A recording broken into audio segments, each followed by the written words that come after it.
The fluorescent lights flickered in the hospital's east wing as Sarah began another endless night shift. She checked her watch, 3:27 a.m. Exhaustion clouded her mind, a familiar companion after 3 months of residency. But tonight felt wrong. The air tasted like copper and regret.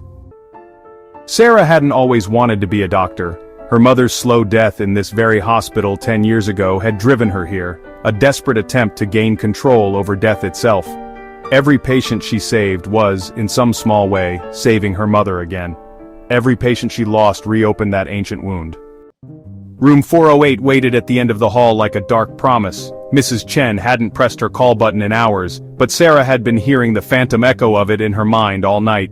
Ding, ding, ding. The same rhythm as her mother's heart monitor on that final night. Mrs. Chen reminded Sarah so much of her mother. The same gentle smile, the same habit of humming Chinese lullabies, the same surgery even. Just routine, they'd said then. Just routine, they'd said now.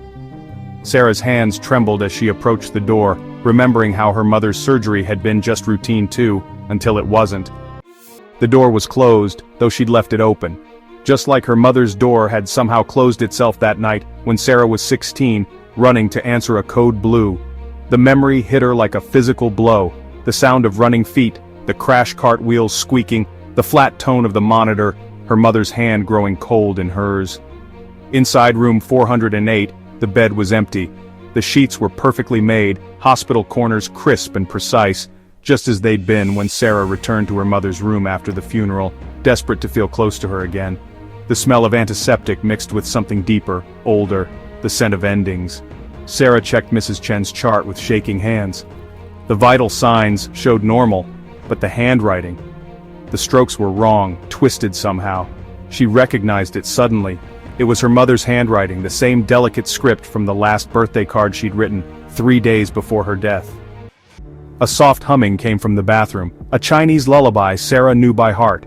Her mother had sung it during her final days, even after the pain medications had confused her mind. Mrs. Chen had been humming it too, before her surgery, before everything went wrong. The bathroom mirror was fogged, but as Sarah wiped it clear, she saw them both reflected behind her, Mrs. Chen and her mother, skin gray, eyes like clouded marbles.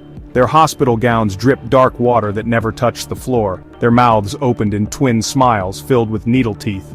"Daughter," her mother whispered. "Doctor," Mrs. Chen echoed. "You've forgotten something important," they said together. Sarah's mind fractured as memories flooded back.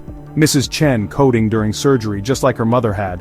Sarah freezing in the crucial moment, the defibrillator heavy in her hands. The same mistake, 10 years apart.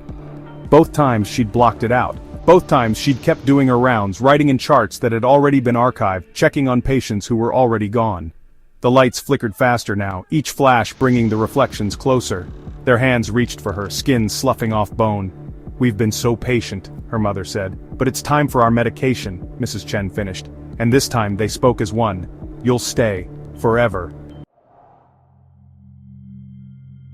The next morning, they found 3 sets of footprints in the dust of room 408-2 leading in, 3 leading to the bathroom. The mirror was shattered, but in each fragment, a different scene played eternally. A teenage girl watching her mother die, a young doctor failing her patient, and now, a lost soul trapped between them, forever trying to rewrite endings that had already been written. Security footage showed Sarah doing her rounds for days after, checking on empty rooms, writing in non-existent charts. But the cameras caught something else too. In each room she entered, 2 figures followed, their mouths moving in an endless lullaby.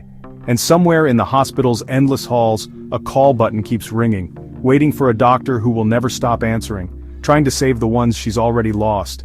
They keep room 408 locked now, but sometimes, late at night, you can hear 3 voices humming in perfect harmony. And if you're brave enough to look through the door's small window, you might see a young doctor eternally making her rounds, followed by 2 patients who've waited so very long for their medicine. Some say it's just a story, but every now and then, a new resident disappears. Always ones who've lost someone, always ones trying to save them through saving others. And in the basement archives in charts yellow with age, their signatures appear in triplicate, written in 3 different hands, all signing the same terrible truth. Some failures echo forever, and some patients never stop needing their doctor,